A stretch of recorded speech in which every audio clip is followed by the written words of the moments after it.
आप एक बार भाई साहब से बात करके तो देखिए। मैंने तो कई बार उनसे बात करने की कोशिश की है, लेकिन वो कह रहे हैं कि अब कुछ नहीं हो सकता। व्यापार में जितना भी नुकसान हुआ है उसका भुगतान हमें ही करना होगा। लेकिन ऐसे तो हमारा सब कुछ चला जाएगा, हमारे पास कुछ भी नहीं रहेगा। मैंने किसी तरह भाई साहब से कहा कि मैं सब कुछ देने को तैयार हूं, लेकिन ये घर नहीं दे सकता मैं। इतने साल आपने उनके नीचे काम किया है, अब वो आपको इस तरह से व्यापार से अलग कर रहे हैं। काश मैंने पहले ही अपना भविष्य सोच लिया होता, तो आज हम इस कगार पर ना होते। आखिर में वो है तो मेरे सेठ ही। भाई साहब कहने से कोई सच में भाई तो नहीं बन जाता। इस घर का खर्चा अब कैसे चलेगा, बच्चों के स्कूल की फीस, उनकी पढ़ाई, सब कुछ कैसे होगा। पहले सेमेस्टर की फीस तो हमने भर दी है, अब 3 महीने तक कोई फीस भरनी नहीं है, इसलिए हमें वक्त मिल जाएगा कि हम इन 3 महीनों में कुछ कर पाए। लेकिन हम बच्चों से क्या कहेंगे कि हम इस तरह से अचानक सब कुछ क्यों बदल रहे हैं। बच्चों को फिलहाल कुछ नहीं बताते, उनसे कहेंगे कि हमें अपना बिजनेस शुरू करना था, इसलिए अब हम घर से ही काम करेंगे। बच्चों को बताएंगे तो उन्हें भी चिंता हो जाएगी, इसलिए सही तो यही है कि फिलहाल हम उन्हें कुछ भी ना बताएं। जब तक हमारे हालात फिर से ठीक नहीं हो जाते। वक्त किसी का भी बदल सकता है, क्योंकि जीवन में कब क्या हो जाए ये तो कोई नहीं जान सकता। सीमा और विनोद की जिंदगी में भी कुछ ऐसा ही मोड़ आया था। विनोद, जिनके यहाँ सालों से काम करता था, उन्होंने ही उसे धोखा दे दिया। उसके हाथ से अब सब कुछ जा चुका था, लेकिन सीमा और विनोद की हिम्मत ने उन्हें टूटने नहीं दिया। समझ में नहीं आ रहा अब शुरू कहाँ से करें। अगर नौकरी ढूंढने जाएंगे तो उसमें काफी वक्त लग जाएगा। वैसे भी आजकल नौकरी मिलना इतना आसान नहीं है, कई सारे रेफरेंसेस की जरूरत पड़ती है। बात तो आपकी सही है दीदी। रविंदर और मैं भी अभी पूरी तरह से सेटल नहीं हुए हैं, नहीं तो हम ही आपकी मदद कर देते। मैंने 1-2 जगह पर आपकी नौकरी की बात की है, लेकिन वहां से कोई जवाब नहीं आया है। अगर हम घर से ही कोई छोटा मोटा काम शुरू कर दे तो इससे हमें किसी पर निर्भर भी नहीं रहना होगा, और खुद का काम होगा तो बढ़ा भी सकते हैं आगे। ये आपका आइडिया काफी सही है। खुद का कोई छोटा मोटा काम होगा तो नौकरी छूटने का डर भी नहीं रहेगा। लेकिन हम ऐसा क्या कर सकते हैं आखिर, जो हम खुद बना भी सकते हो और रोज लोगों के काम भी आता हो। दीदी, आप चटनी इतनी अच्छी बनाती है, आप यही काम क्यों नहीं शुरू कर लेती? आपको कितनी तरह की चटनियां बनानी आती है। हाँ, और चटनी तो हर घर में इस्तेमाल होती है। हम पहले आसपास के घरों में जाकर चटनी को टेस्ट करवा सकते हैं, इससे हमें ऑर्डर भी मिल सकता है। और अगर आपकी चटनी सबको पसंद आ गई तो आपका ये काम अच्छा और बड़ा भी बन सकता है। बात तो सही है, और चटनी बनाने में किसी भी तरह का कोई ज्यादा खर्चा भी नहीं लगता। मैं घर घर जाकर ऑर्डर लेकर डिलीवरी भी कर दूंगा, जिससे लोगों को कोई तकलीफ नहीं होगी। दीदी, आप काम शुरू तो कीजिए, भगवान ने चाहा तो सब कुछ सही हो जाएगा। हमने आज तक हार नहीं मानी है, आगे भी हर मुसीबत का सामना कर लेंगे साथ में। सीमा और विनोद अगले कुछ दिन चटनी बनाकर हर घर में, आस पड़ोस में, हर दुकान में उसे टेस्ट करवाने जाते हैं, जिनसे उन्हें ऑर्डर मिल सके। उन्हें धीरे धीरे चटनी का ऑर्डर मिलना शुरू भी हो जाता है। लेकिन अब उनके बच्चे इस बात से काफी चिढ़ने लगे थे। पापा, आप मेरे दोस्त आरव के घर में चटनी डिलीवर करने गए थे? अच्छा, तुम्हारा दोस्त आरव वहां रहता है क्या? मुझे तो पता ही नहीं था कि उसका घर है। क्या पापा, आप मेरे दोस्तों को नहीं जानते, लेकिन वो तो मेरे मम्मी पापा को जानते हैं ना। अब क्यों गए थे वहां? क्यों गए थे से क्या मतलब है बेटा तुम्हारा? वहां पापा घूमने थोड़ी ना गए थे, चटनी का ऑर्डर देने गए थे। एक तो आस पड़ोस में चटनी देने जाते, ऊपर से अपने स्कूटर पर डिलीवर भी करते हैं। मुझे कितनी शर्म आती है। अरे, हम हमारा काम कर रहे हैं, इसमें तुम्हें किस बात की शर्म आ रही है? छोड़ो, आप दोनों समझोगे ही नहीं। आपको तो बस अपना नया बिजनेस शुरू करना है, चाहे उसमें आपके बच्चों को शर्मिंदाई क्यों ना होना पड़े। आप इसकी बातों को दिल पर मत लीजिए, हमारे लिए ये सब करना बड़ा जरूरी है। हाँ, लेकिन वो बात तो सही कह रहा था कि उससे शर्मिंदगी तो होती होगी। शर्मिंदा वो तब होता जब हम उन्हें स्कूल से निकाल देते और सरकारी स्कूल में डाल देते, या फिर उसकी स्कूल फीस ही नहीं भरते। हम 2 महीने से ये चटनी का काम कर रहे हैं, तभी जाकर ये घर चल पा रहा है। सही बात है तुम्हारी।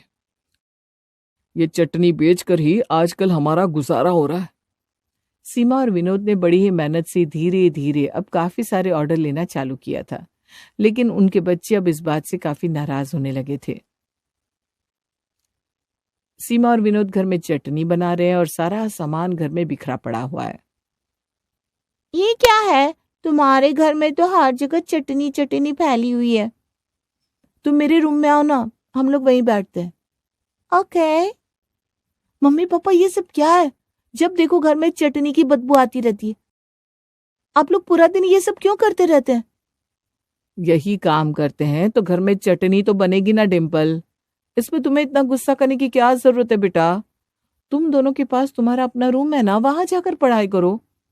ये क्या बात हुई? मुझे नहीं अच्छा लगता कि आप सारा दिन इस घर में चटनी बनाते रहते। मेरे फ्रेंड्स घर में आते तो वो मुझ पर हंसते हैं। डिम्पल, हमें एक बड़ा चटनी का ऑर्डर मिला है, हमें वो आज पूरा करना ही होगा बेटा। इसीलिए आज सारा दिन और शायद रात को भी हमें चटनी बनानी होगी, तभी जाकर हम कल सुबह तक सब कुछ कर पाएंगे। Oh God! आप लोगों को क्या जरूरत थी ये सब कुछ नया बिजनेस शुरू करने की? पापा, आप फिर से जॉब करिए ना, मुझे नहीं अच्छा लगता आपका ये सब करना। टेम्पल, अब बहुत हो रहा है, चुप कर जाओ। तुम अपने कमरे में जाओ, मैं तुम्हारे और तुम्हारी दोस्त के लिए कुछ नाश्ता भेजती हूँ। कोई जरूरत नहीं है, आप लोग अपनी हरी भरी चटनियां बनाइए, मैं पिज्जा मंगवा रही हूँ बाहर से। डिम्पल, पता नहीं क्या हो गया है इन दोनों को। ये सब मेरी ही गलती है, मैं ही अपने परिवार का ध्यान नहीं रख पाया हूँ। आपकी कोई गलती नहीं है विनोद, आपने एक अच्छा पिता होने के सारे फर्ज निभाए हैं। हमसे जितना हो पा रहा है हम कर रहे हैं इनके लिए। मैंने अगर पहले ही सब कुछ प्लान किया होता तो आज ये सब नहीं होता, आज मैं इन्हें एक अच्छी जिंदगी दे पाता।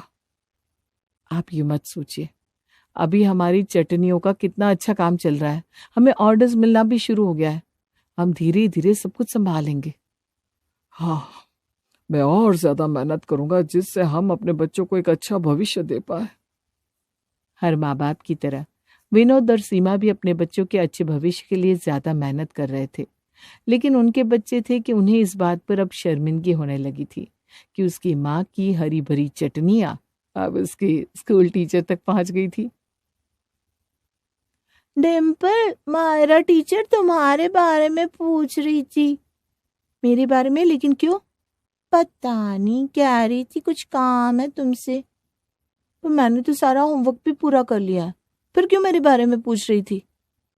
वो देखो आ रही है, या शायद तुमसे ही मिलने आ रही होगी। डिम्पल, अच्छा हुआ तुम यहीं मिल गई मुझे। जी टीचर जी, कहिए ना, आपको मुझसे कोई काम था? क्लास मॉनिटर बना रही है क्या आप मुझे? नहीं नहीं नहीं, मुझे तुम्हारे मम्मी पापा की चटनी के बारे में बात करनी थी।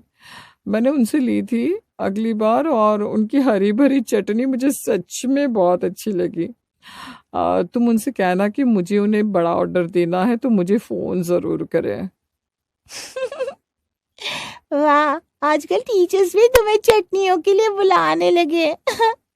अब तो तुम टीचर्स को चटनी खिलाकर कुछ भी करवा सकती हो ना डिम्पल? कुछ भी मत बोलो कियारा।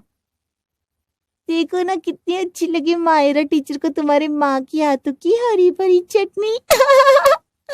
अगर तुम सारी टीचर्स को खिलाओगी ना तो उनसे भी अच्छे अच्छे ऑर्डर्स मिलेंगे।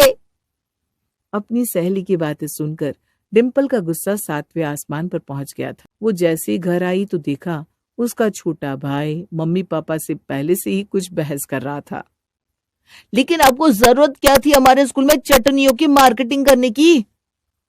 अरे चटनियों की मार्केटिंग की है तभी तो इतने सारे ऑर्डर्स मिले हैं हमें कार्तिक। जरा देखो तो तुम्हारे स्कूल में सबको हमारी चटनियां कितनी पसंद आई है। हाँ, हमने जब सबको चटनियां चखाई तभी तो हमें इतने सारे ऑर्डर्स और तारीफ भी मिली है बेटा। आपको अपनी तारीफ की पड़ी है लेकिन हमारी नहीं। कैसे माँ बाप है आप? अपने बच्चों को शर्मिंदा करके अपना काम निकलवा रहे हैं। दीदी बिल्कुल सही कह रही है, हमें स्कूल में आपकी वजह से कितनी शर्मिंदगी सहन करनी पड़ती है। सब लोग हरी भरी चटनी कहकर हमें चिढ़ाते हैं, लेकिन आप लोग फिर भी हमारे स्कूल में हमारे टीचर्स को चटनी बेच रहे हैं। आपको क्या जरूरत थी चटनी का बिजनेस शुरू करने की? अच्छा खासा विक्रम अंकल की कंपनी में काम कर रहे थे, लेकिन नहीं, आपको तो बस हमें सबके सामने शर्मिंदा करना था। बस, बहुत हो गया तुम दोनों का। ऐसे बात करते हैं मम्मी पापा से? यही सिखाया हमने तुम्हें? हम जो कह रहे हैं सच ही कह रहे हैं। अब हम क्या कहें अपने दोस्तों से? हमारे मम्मी पापा चटनी बेचते हैं, चटनी ले लो भाई, चटनी। हाँ, तो चटनी बेचने में बुराई क्या है? हम भीख तो नहीं मांग रहे किसी से। तुम लोगों को किस बात की शर्म आती है आखिर? मम्मी अब समझ नहीं रहे, हमारे दोस्त हमारा कितना मजाक उड़ाते हैं, हम उन्हें कुछ कह भी नहीं पाते। तुम लोगों को अपने मम्मी पापा से ज्यादा अपने दोस्तों की पड़ी है। तुम्हें यह नहीं सोचना कि तुम्हारे मम्मी पापा क्या कर रहे हैं, क्यों कर रहे हैं, लेकिन तुम्हें यह सोचना है कि तुम्हारे दोस्त तुम्हारे बारे में क्या सोच रहे हैं। मम्मी कहने के लिए अब कुछ भी कह सकती है, लेकिन रहना तो हमें उनके साथ ही है, इसलिए जब वो हमारा मजाक उड़ाते हैं तो हमें उन्हें जवाब भी देना पड़ता है। आप ये बात क्यों नहीं समझ रही हैं? छोड़ कार्तिक, आजकल इन्हें हमारी नहीं, सिर्फ खुद की पड़ी है और किसी की नहीं। हमारे बारे में सोचना इन्होंने छोड़ दिया है। क्या क्या कहा तुम दोनों ने? सीमा, छोड़ो ना, बच्चे उदास हैं, उन्हें समझ में नहीं आ रहा कि वो क्या कह रहे हैं। तुम शांत हो जाओ। आज तक हमने इनके लिए जो भी किया, इनके लिए कुछ मायने नहीं रखता। हमें वो कह रहे हैं कि हम सेल्फिश हैं। नहीं है तो आज से ही आप ये चटनी का काम बंद कर दीजिए। पापा जैसे नौकरी करते थे वैसे करिए। ये स्कूटर पर चटनी बेचने जाना, हमारा कितना नाम खराब होता है इसमें। देखा देखा आपने कितना ज्यादा बोल रहे हैं। इन्हें पता भी नहीं कि हम दोनों कितनी मेहनत कर रहे हैं इन दोनों के लिए। तो वो तो हर माँ बाप करते हैं। आप ये चटनी का बिजनेस बंद कर रहे हैं कि नहीं? नहीं तो मैं ये सारी चटनियां फेंक दूंगी। हाँ, फेंक दो ना बेटा। मौसी आप क्यों, क्या हुआ? फेंको ना बेटा, फेंक दो चटनी। उसके साथ ही अपने स्कूल जाने का सपना भी फेंक देना, ठीक है? ज्योति, जाने दो ना, कुछ मत कहो बच्चों से। नहीं जीजा जी, आज तो इन दोनों ने हद ही कर दी है। इन्हें एहसास ही नहीं कि इनके माता पिता इनकी खुशी के लिए रोज एक नई मौत मर रहे हैं, रोज अपनी खुशी का गला घोंट रहे हैं, अपनी जरूरतों को ना पूरा करके इनकी खुशी को आगे रखते हैं। मौसी, आप तो ऐसे कह रहे हैं जैसे मम्मी पापा ने कुछ बड़ा ही त्याग कर दिया हो। तुम्हें पता भी है जिस चटनी के लिए तुम दोनों इतना बोल रहे हो कि हमें शर्मिंदगी हो रही है, उसी से तुम्हारे स्कूल की फीस भर रहे हैं ये लोग। तुम्हारे पापा को विक्रम अंकल ने धोखा दे दिया, उनके सारे पैसे ले लिए, बस ये घर है उनके पास। फिर भी उन्होंने इस घर को नहीं बेचा क्योंकि तुम दोनों को ये घर बहुत पसंद है। तुम्हें स्कूल से नहीं निकाला क्योंकि तुम्हें स्कूल पसंद है। कभी तुम्हें किसी खर्चे के लिए नहीं रोका। ये पिज्जा बर्गर ये सब जब तुम खाती रहती हो ना, वो सब ये दोनों चटनी बेच कर कमा रहे हैं। जीजा जी नौकरी करते तो भविष्य में फिर से उनकी नौकरी जाने पर तुम दोनों दुखी होते, इसलिए इन दोनों ने अपना बिजनेस किया जिससे तुम्हारे भविष्य पर कोई आंच ना आए। और तो और तुम दोनों को कुछ बताया भी नहीं जिससे तुम्हें किसी बात का दुख पहुंचे, और ऐसे मम्मी पापा के साथ तुम लोग इस तरह का व्यवहार कर रहे हो। कह रहे हो कि इन दोनों ने तुम्हारे लिए किया ही क्या है। I'm sorry पापा मम्मी, हमने आपका दिल दुखाया, हमने आपको कितना कुछ कहा, लेकिन फिर भी आप हमारे लिए इतना सब कुछ सहते रहे। पापा, हमें गर्व है कि आप लोग हमारे लिए इतना कुछ कर रहे हैं। आपको पता है मेरे सारे टीचर्स मम्मी की हरी भरी चटनी की तारीफ करती है। मेरे तो सारे दोस्तों के घर में भी अब आपकी हरी भरी चटनी पहुंच गई है। आप तो बहुत फेमस होते जा रहे हैं। आज से हम भी आपकी मदद करेंगे और मम्मी की हरी भरी चटनी का प्रमोशन करेंगे। देखा सीमा, हमारे बच्चे कितने समझदार हैं। बच्चों, अगर हम साथ हैं तो हम जिंदगी के किसी भी मुश्किल से मुश्किल रास्ते को भी पार कर सकते हैं। हाँ बच्चों, आज तुमने हमारा साथ देकर हमारा विश्वास और भी बढ़ा दिया है। अब हम सब लोग साथ मिलकर अपने इस छोटे से बिजनेस को आगे बढ़ाएंगे। और एक दिन देखना हम फिर से उसी मकाम पर होंगे जहां से हम नीचे आए हैं। बच्चों, आज के बाद अपने मम्मी पापा पर कभी भी शक मत करना, क्योंकि दुनिया में ऐसे कोई माता पिता नहीं जो अपने बच्चे की खुशी नहीं चाहते। जी मौसी। बच्चों को एहसास हुआ कि उन्होंने कितना गलत किया था, लेकिन उस दिन के बाद वो अपने मम्मी पापा का सहारा बन गए। अब बस सब काम अच्छे से हो जाए। देखो जी, मैं नहीं चाहती कि मेरी बेटी की शादी में कोई भी कमी रह जाए। अरे तुम चिंता क्यों करती हो, मैं सब संभाल लूँगा। मैंने हर चीज़ का हिसाब अच्छे से लगा रखा है। सारी तैयारियां बहुत अच्छे से चल रही थी। मीनाक्षी भी अपनी शादी की तैयारी खूब अच्छे से कर रही थी। कुछ दिन पहले ही मीनाक्षी की सहेलियां घर आ जाती हैं। घर में जोरों शोरों से नाच गाना चल रहा होता है। सब खुश थे, पर मीनाक्षी के बाबूजी कोने में उदास बैठे थे। अजी क्या हुआ, यहाँ अकेले उदास क्यों बैठे हो? अरे क्या बताओ तुमको, ऐसे ही थोड़ा दिमाग खराब था। हाँ तो बताओ ना क्या हुआ। बताओगे नहीं तो कैसे पता चलेगा? लड़के वालों ने जो शादी का हॉल पसंद किया है उसका रेट हमारे बजट से दुगना है। अब बताओ कैसे होगा सब कुछ। मैंने तो एक एक चीज़ का बजट बना कर रखा था, अब इसके पैसे कहाँ से आएंगे? अरे ये तो बहुत ही परेशानी वाली बात हो गई। मीनाक्षी के माँ बाबूजी आपस में बात कर रहे थे। पीछे से मीनाक्षी गुजर रही होती है और वो उन दोनों की बातें सुन लेती है। उसे भी समझ में नहीं आ रहा था कि वो करे तो क्या करे। अचानक से घर में परेशानी का माहौल बन जाता है। मुझे कुछ तो करना चाहिए, ऐसे तो मेरे माँ बाप इतना परेशान होते रहेंगे, पर मैं करूँ तो क्या करूँ। मीनाक्षी बड़ी परेशान हो जाती है और इस तरह से वो अपनी शादी का फंक्शन भी एंजॉय नहीं कर पा रही थी। इतने में मीनाक्षी के होने वाले पति का फ़ोन आता है। हेलो मैडम, क्या हो रहा है? नहीं कुछ नहीं, वो बस बैठी थी। अरे मीनाक्षी क्या बात है, तुम कुछ उदास सी लग रही हो। तबीयत तो ठीक है ना? हाँ ठीक हूँ मैं, ऐसी कोई बात नहीं है। मुझे तुम्हारी आवाज़ से पता चल जाता है। चलो अब चुपचाप बता दो कि क्या बात है। वो ना, पापा आज थोड़े उदास थे, इसीलिए मैं भी परेशान हूँ। पर बात क्या हो गई, क्यों परेशान है वो? और फिर मीनाक्षी राजेश को सारी बात बता देती है कि उसके माँ बाप आखिर परेशान क्यों हैं। राजेश को ये सुनकर अच्छा नहीं लगता। वो मीनाक्षी को दिलासा देता है और फिर घर पर अपने माँ बाप से बात करता है। अरे ऐसी बात है तो मैं तुम्हारे ससुर से बात कर लेता हूँ, तो ज़रा मुझे उनका नंबर तो मिला कर दे दे। ठीक है बाबूजी। राजेश अपने ससुर का नंबर मिला कर देता है। राजेश के बाबूजी राजेश के ससुर से बात करते हैं। अरे समधी जी, क्या बात हो गई? मैंने सुना कि आप आजकल बड़े परेशान चल रहे हो। नहीं समधी जी, ऐसी कोई बात नहीं है। अब बेटी की शादी है तो ये सब तो चलता रहता है। देखिए जी, आपको किसी भी चीज़ को लेकर परेशान होने की ज़रूरत नहीं है। अब हम एक परिवार हो चुके हैं। आपकी परेशानी हमारी परेशानी। आप एक काम कीजिए, आप आधे पैसे मुझसे ले लीजिए। अरे समधी जी, आप ये कैसी बात कर रहे हैं? मैं लड़की का बाप होकर आपसे पैसा नहीं ले सकता। अरे समधी जी, आप कुछ भी मत बोलिए। अगर आपकी बेटी की शादी है तो हमारे भी तो बेटे की शादी है। राजेश के बाबूजी शादी के आधे पैसे मीनाक्षी के बाबूजी को दे देते हैं। मीनाक्षी के बाबूजी इस बात से बड़े खुश थे कि उनकी बेटी को इतना अच्छा ससुराल और परिवार मिला है। सब परेशानी दूर हो जाती है और मीनाक्षी की शादी की तैयारी धूमधाम से चलने लगती है। उसके बाबूजी वही हॉल बुक करते हैं और शादी बहुत ही अच्छे से करते हैं। सब कुछ अच्छे से निपट जाता है। फिर मीनाक्षी की विदाई हो जाती है। मीनाक्षी खुशी खुशी अपने ससुराल पहुंच जाती है। आओ बहू, तुम्हारा अपने नए घर में स्वागत है। अब इस घर को अच्छे से संभालना। जी माँ जी। मीनाक्षी की सारी रस्में अच्छे से हो जाती है। उसके बाद एक दिन मीनाक्षी अपने पति राजेश से कहती है, ए जी ये क्या, हम कहीं घूमने नहीं जाएंगे? घूमने?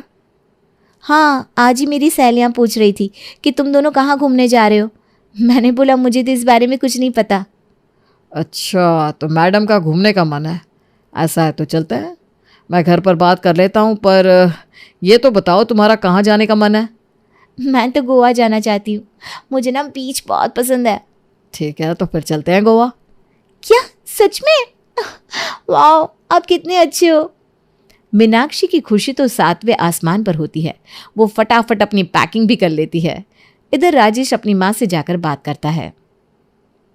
अच्छा, तो बहू को गोवा जाना है? ठीक है, मैं तेरे पापा से बात कर लेती हूँ।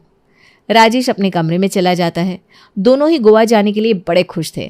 अब जैसे ही राजेश की माँ उसके बाबूजी को ये बात बताती है तो वो फट से मीनाक्षी के बाबूजी को फ़ोन लगा देते हैं। अरे समधी जी, कैसे हो? अरे नमस्ते समधी जी, यहाँ तो सब बढ़िया है, आप बताइए। बस यहाँ भी सब बढ़िया है, अच्छे से सारी रस्में हो गई है। अब तो बच्चे घूमने जाने की तैयारी कर रहे हैं। अरे वाह वाह, ये तो बहुत बढ़िया बात है। हाँ जी, बढ़िया तो है, बच्चों को घूमना फिरना तो चाहिए ही। मैंने तो राजेश को बोला ही था कि अच्छे से जाओ और खूब मज़े करके आओ, पर फिर भी वो पैसों को लेकर ना परेशान हो रहा था। जाने के लिए आनाकानी करने लगा। मैंने बड़ी मुश्किल से उसे समझाया है कि तुम सबकी टेंशन मत लो, ये सारा खर्चा तो हम समधी समधी आधा आधा बांट लेंगे। आधा आधा? हाँ जी, बेटी तो आपकी भी जा रही है, बच्चे तो दोनों के ही है ना। ऐसा थोड़ी ना है कि आपने शादी कर दी तो मीनाक्षी अब आपकी बेटी नहीं रही। जी हाँ, पर वो... अच्छा जी, मैं फ़ोन रखता हूँ, लगता है राजेश की माँ आवाज़ दे रही है। आप कल तक पैसे ट्रांसफ़र कर देना। इतना बोलकर राजेश के बाबूजी फ़ोन काट देते हैं और मीनाक्षी की बाबूजी की कुछ सुनते ही नहीं। अब मीनाक्षी के बाबूजी फिर से टेंशन में आ जाते हैं। वो मीनाक्षी की माँ से बात करते हैं, उनको सारी बात बताते हैं। समझ में नहीं आ रहा है क्या करूं। पहले तो खुद ही समधी जी ने शादी के आधे पैसे दिए और अब ऐसे बोल रहे हैं। अरे पर ये तो सोचो कि ऐसे कौन ससुराल वाले मदद करते हैं बिना बोले। अब आप बिना कैसे भी इंतज़ाम करके उनको कल ही पैसे ट्रांसफ़र कर देना। अब वहाँ हमारी बेटी है और उससे कोई तकलीफ़ ना हो।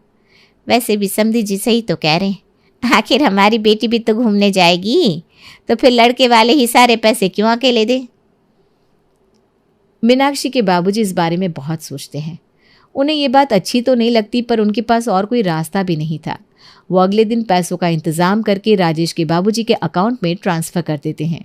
राजेश के बाबूजी के अकाउंट में जैसे ही पैसे आते हैं वो बड़े ही खुश हो जाते हैं। अरे वाह, समधी जी ने तो पैसे डाल दिए, चलो बढ़िया है, अब बच्चे मज़े से घूमने जाएंगे। अगले ही दिन राजेश और मीनाक्षी दोनों गोवा के लिए निकल पड़ते हैं। वहाँ जाकर वो खूब खुला खर्चा करते हैं और मज़े से घूमते हैं। दोनों घूमकर घर वापस आते हैं। मीनाक्षी अपने ससुराल में बड़ी ही खुश थी। राजेश और उसके ससुराल वाले उसके साथ बड़े ही अच्छे से रह रहे होते हैं। कुछ दिन ऐसे निकल जाते हैं और फिर एक दिन जब मीनाक्षी अपनी सास के साथ बैठी थी तो वो उसे कहती है, अरे बहू, तेरी ये साड़ियाँ तो काफ़ी पुरानी सी हो गई है, इसे अब मत पहनना। माँ जी, ये तो बस घर के काम करके ख़राब हो गई है। फिर भी मेरी बहू ऐसी साड़ियाँ पहने ये मुझे बिल्कुल भी पसंद नहीं। एक काम कर, कल सुबह जल्दी तैयार हो जाना, हम कल शॉपिंग करने चलेंगे। तेरी माँ ने जो साड़ियाँ दी थी ना वो बड़ी ही सुंदर थी, हम उसी दुकान पर चलेंगे। हाँ माँ जी, उस दुकान पर तो सब लेटेस्ट साड़ियाँ मिलती है और वो दुकान ना मेरे घर के बहुत पास भी है। हाँ तो बस कल फिर हम उसी दुकान पर जाएंगे। एक काम करना, तुम अपनी माँ को भी बुला लेना, कितने दिन से तुम उनसे मिली भी नहीं हो ना। मीनाक्षी ये सुनकर बड़ी खुश हो जाती है। वो अपनी माँ को थोड़ी देर बाद ही फ़ोन करके बता देती है कि वो अगले दिन अपनी सास के साथ साड़ी की दुकान पर आ रही है।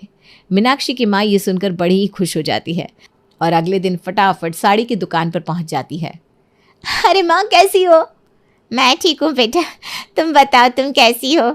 मैं भी ठीक हूँ माँ, बल्कि बहुत खुश हूँ।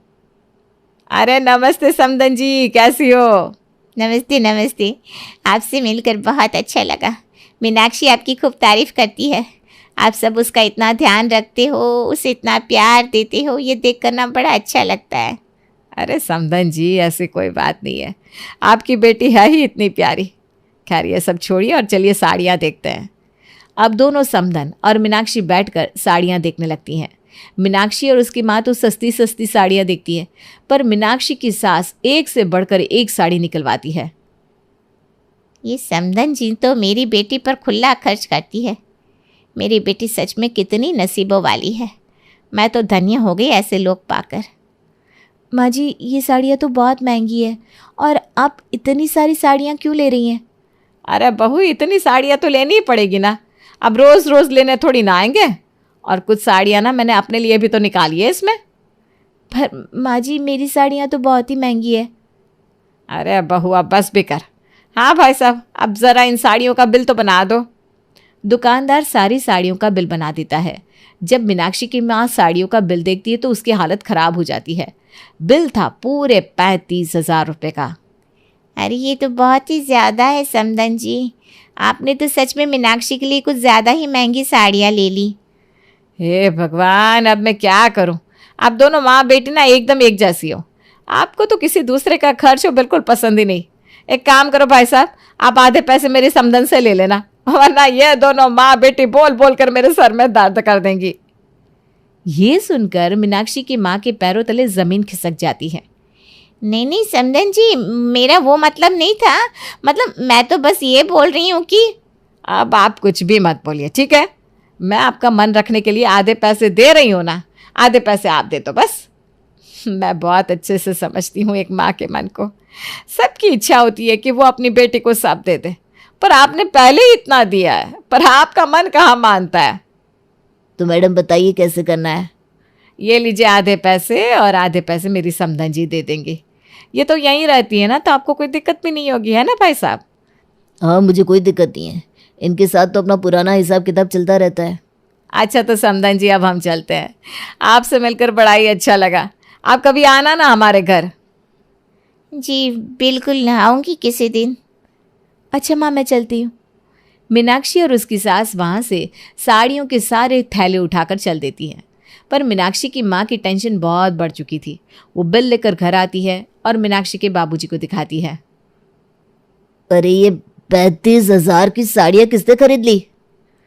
मीनाक्षी और उसकी सास साड़ी सदन पर आए थे जो हमारे पड़ोस में है, उन्होंने ही ली है ये सारी साड़ियाँ, और आधा बिल भरकर आधा मेरे सर मड़कर चली गई है।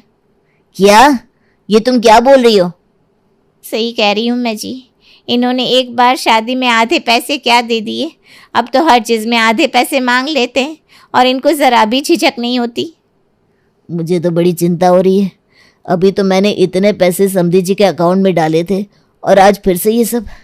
ये कुछ ठीक नहीं हो रहा मीनाक्षी की माँ।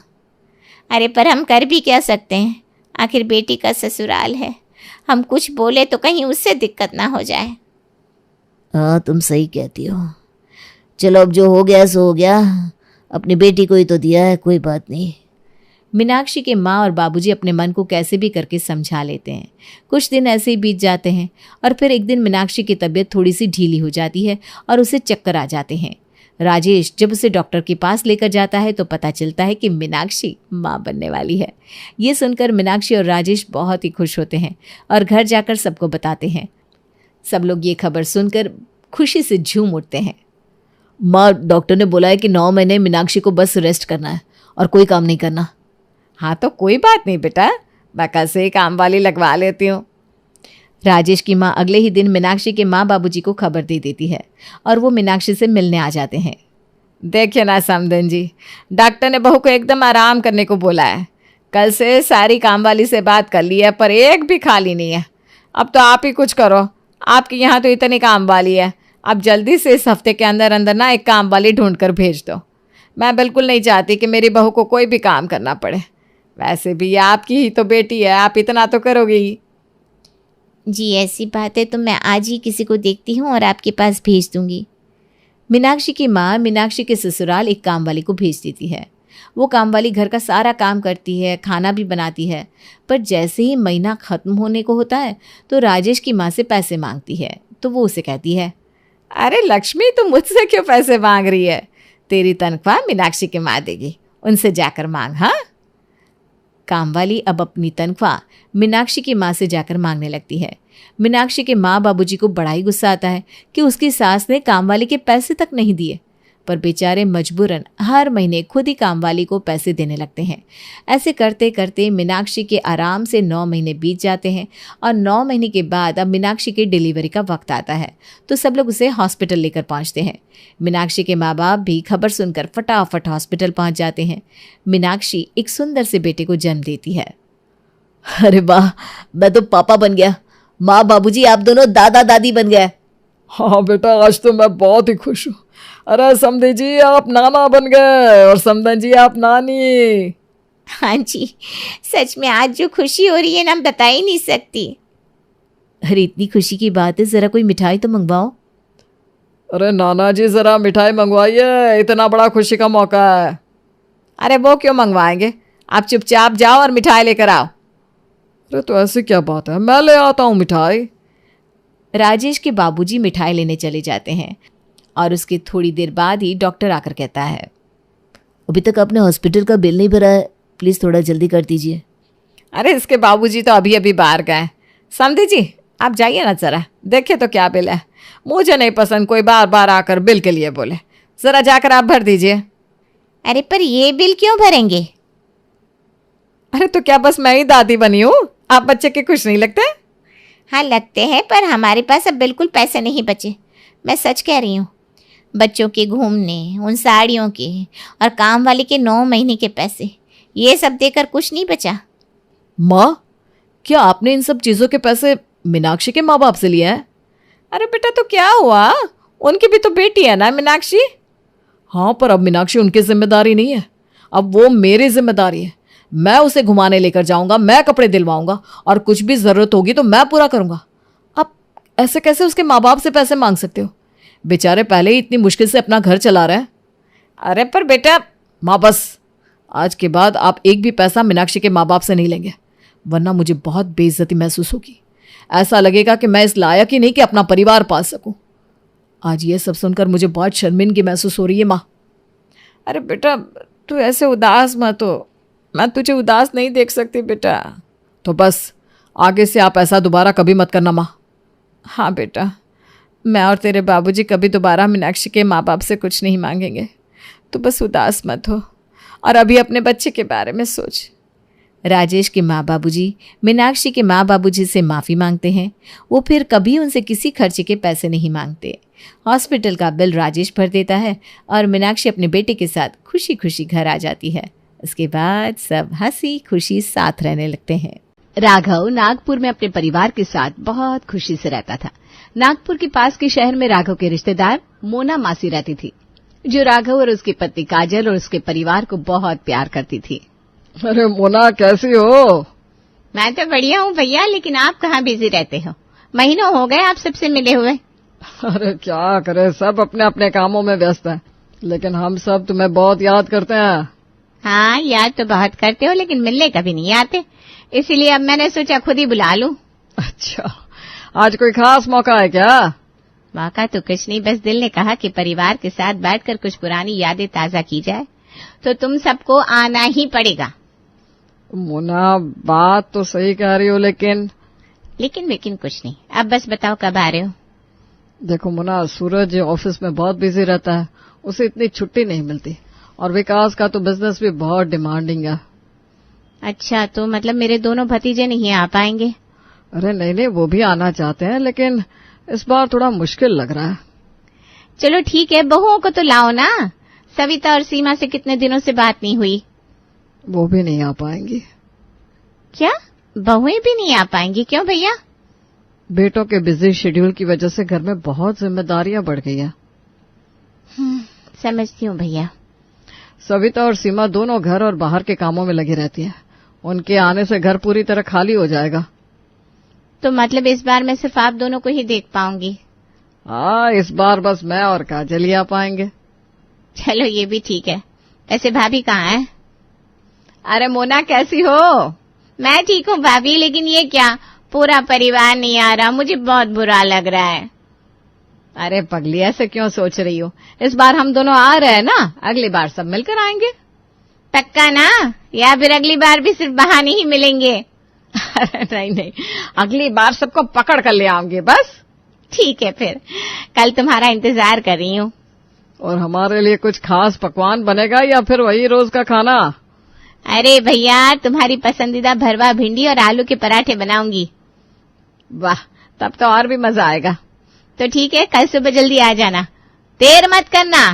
अरे वादा रहा भाई। और हाँ, रास्ते में कोई बहाना बनाकर रुक मत जाना, कल कुछ स्पेशल भी रहेगा तुम्हारे लिए। अरे बाबा, सीधे तुम्हारे घर ही आएंगे। ठीक है भैया, फिर मिलते हैं कल। राघव फोन रखता है और काजल की तरफ देखता है। दोनों मुस्कुराते हैं। राघव और काजल को ये स्पेशल वाली डिश क्या थी ये समझ में नहीं आता। अगले दिन दोनों मोना मासी के घर पहुंच जाते हैं। मोना, कल फोन पर तुमने कहा था कि हमारे लिए कोई स्पेशल चीज बनाई है। हाँ, वो तो बनाई है। सुबह से देख रहा हूँ, लेकिन अब तक कुछ खास दिखा नहीं। भैया वो भी आएगा, पहले थोड़ा ठहरो, ज्यादा उतावले मत बनो। हाँ मोना, मैं भी बहुत उत्सुक हूँ जानने के लिए कि आखिर वो खास चीज क्या है। अच्छा ठीक है, लाती हूँ, लेकिन पहले वादा करो जो भी मिलेगा उसे बिना कोई सवाल किए चखोगे। अरे भाई, इतना ड्रामा क्यों? ठीक है, वादा रहा। मोना अंदर जाती है। कुछ देर बाद एक बड़ी सुराही में हरे रंग का पानी और 2 ग्लास लेकर आती है और दोनों के सामने रख देती है। काजल और राघव उसे देखकर चौंक जाते हैं। अरे ये क्या है? धनिया पुदीना का जूस या फिर ये कोई आयुर्वेदिक काढ़ा है? नहीं नहीं, ये है गोलगप्पे का पानी। क्या? गोलगप्पे का पानी? ये कौन सी खास चीज हुई? अरे भैया, तुम्हें पता भी है ये कितना स्पेशल है? गोलगप्पे का पानी और स्पेशल? ये सिर्फ स्वाद के लिए नहीं, सेहत के लिए भी कमाल की चीज है। हाँ, अब तुम इसकी महिमा बताओगी। सुनो, गोलगप्पे का पानी सिर्फ चटपटा नहीं होता, इसमें पुदीना, इमली, अदरक, काला नमक और कई औषधीय मसाले होते हैं। इससे पाचन अच्छा रहता है, पेट ठंडा रहता है। और काजल बीच में बोल पड़ती है और पानी का पहला घूंट लेती है। फिर अचानक उसकी आंखें चमक उठती है। अरे वाह, ये तो कमाल का बना है मोना। ये पानी तो सच में जादू जैसा है। सच में इतना अच्छा है? चलो मैं भी चखता हूँ। राघव भी एक घूंट पीता है, फिर मुस्कुराकर सिर हिलाता है। ठीक है, मान लिया कि स्वाद जबरदस्त है, लेकिन ये बताओ इसके नुकसान भी तो होंगे ना? हाँ भैया, फायदे तो है लेकिन नुकसान भी कम नहीं। अगर इसे ज्यादा पी लिया तो पेट खराब हो सकता है, इन्फेक्शन हो सकता है। और मोना की बात पूरी भी नहीं होती कि काजल जल्दी जल्दी पानी पीने लगती है। मोना और राघव उसे देखकर चौंक जाते हैं। अरे सुन भी रही हो या सिर्फ पीने में लगी हो? अरे मोना, तुम कुछ भी कहो, लेकिन ये पानी कमाल का है। इतनी ताजगी, इतनी ठंडक। मैं तो कहती हूँ हमें इसे रोज पीना चाहिए। बस ज्यादा मत पी लेना, नहीं तो पेट खराब हो जाएगा। अरे मैंने तो आज तक सुना था कि मीठा खाने से जिंदगी में मिठास आती है, पर ये पानी इतना स्वादिष्ट है कि कुछ खटास भी जिंदगी में लानी पड़ेगी। हाँ, और नाम भी रख दो, गोलगप्पा जल जो लाए जीवन में खटास। सब हंस पड़ते हैं, लेकिन काजल गोलगप्पे के पानी का आनंद लेते हुए दोबारा ग्लास भर लेती है। भाभी अब बस करो, कहीं हालत खराब हो गई तो मैं जिम्मेदार नहीं। अरे कोई हालत खराब नहीं होगी, बस जिंदगी में कभी कभी मस्ती होनी चाहिए।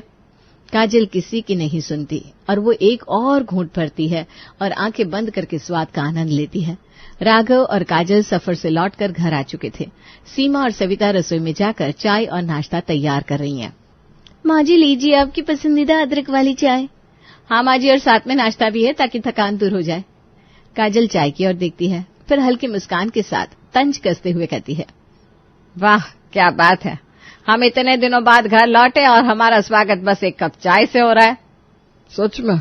हम तो सोच रहे थे कि कुछ खास मिलेगा। अरे माँ जी, हमें लगा सफर की थकान मिटाने के लिए चाय ही सबसे अच्छी होगी। हाँ माँ जी, आपको तो अदरक वाली चाय बहुत पसंद है ना? हाँ, पसंद तो है, लेकिन तुम्हें क्या पता कि हम मोना मासी के घर क्या पी कर आए हैं। क्या माँ जी? क्या माँ जी? गोलगप्पे का पानी। गोलगप्पे का पानी? माँ जी, सफर से लौटते ही चाय की जगह गोलगप्पे का पानी?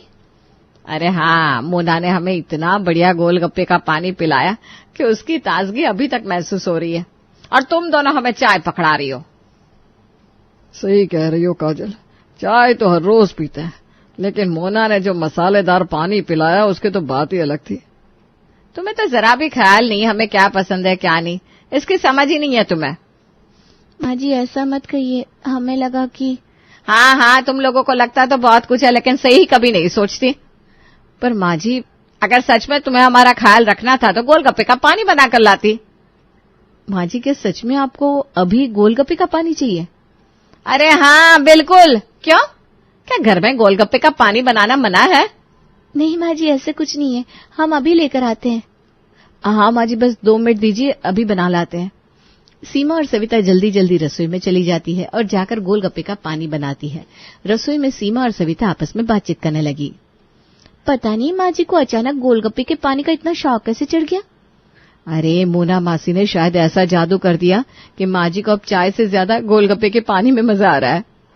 चलो जल्दी बना लेते हैं, नहीं तो माँ जी फिर ताने मारेंगी। दोनों मिलकर पानी तैयार करती हैं और फिर एक ट्रे में 2 ग्लास और एक सुराही भरकर ले आती है। वे मुस्कुराते हुए काजल के सामने ट्रे रखती है। काजल दोनों को उत्सुकता से देखती है। माँ जी लीजिए, आपका गोलगप्पे का पानी तैयार है। और अगर आपको और चाहिए तो बताइए, पूरा जग भर कर ले आए क्या? काजल एक ग्लास उठाती है, उसे सूंघती है, फिर एक घूंट भरती है। अचानक उसके चेहरे के हाव भाव बदल जाते हैं। वो अजीब सा मुंह बनाती है और ग्लास को टेबल पर रख देती है। ये क्या बना के लेके आई हो तुम दोनों? माँ जी गोलगप्पे का पानी।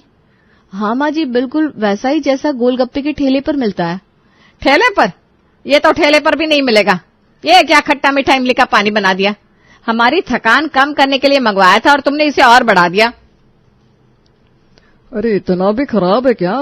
लाओ मैं भी चखता हूँ। राघव भी एक घूंट लेता है और तुरंत मुंह बिगाड़ लेता है। इसमें तो बस इमली का ही राज है। गोलगप्पे का पानी मसालेदार होना चाहिए, थोड़ा पुदीना, थोड़ा अदरक, थोड़ा तेज स्वाद वाला। हाँ, और कितने तरीकों से बनता है ये पानी, तुम्हें जरा भी समझ नहीं है। माँ जी पानी तो पानी होता है, खट्टा या मसालेदार, फर्क ही क्या पड़ता है? बहुत फर्क पड़ता है। गोलगप्पे का पानी सिर्फ एक तरीके से नहीं बनता, ये कई तरीकों से बनता है। कई तरीकों से? अदरक का पानी, लहसुन का पानी, हींग का पानी, काला नमक वाला पानी, हरा धनिया पुदीना वाला पानी। और तुम दोनों ने क्या किया? सिर्फ इमली का खट्टा मीठा पानी उठा लाई। माँ जी हमें लगा कि हाँ, तुम्हें हमेशा लगता ही रहता है, लेकिन तुम सोचती कभी नहीं। पर माँ जी, इतने साल हो गए शादी को, पर आज तक कुछ सीख नहीं पाई। क्या कोई तरीका है? सब खराब कर दिया। सीमा और सविता सिर झुकाकर खड़ी हो जाती है। वे कुछ कहने की कोशिश करती हैं, लेकिन काजल का गुस्सा थमता नहीं। अच्छा, चलो इतना भी मत डांटो, गलती हो गई तो क्या हो गया, अगली बार सही बना देंगी। हाँ, अगली बार। लेकिन तब तक मैं क्या करूं? इस खट्टे पानी से तो और ज्यादा थकावट आ गई। माँ जी हम फिर से बना देते हैं। हाँ माँ जी, इस बार मसालेदार बनाकर लाते हैं। बना पाओगे तुम लोग? अरे रहने दो, तुम लोग तो बस मन से ही काम नहीं करती। कोई चीज सीखनी है तो दिल से सीखो। सीमा और सविता चुपचाप हामी भरती हैं और सिर झुकाकर रसोई की तरफ चली जाती हैं।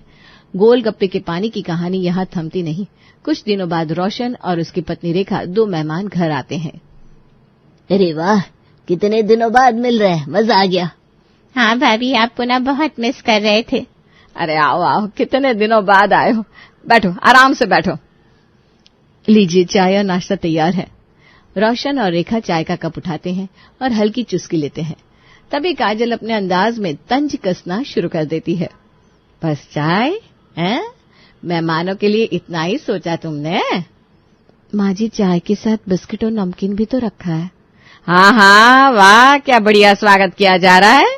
मेहमान आए हैं और उन्हें फीकी फीकी चाय पिलाई जा रही है, जैसे किसी अस्पताल में मरीज को दी जाती है ना।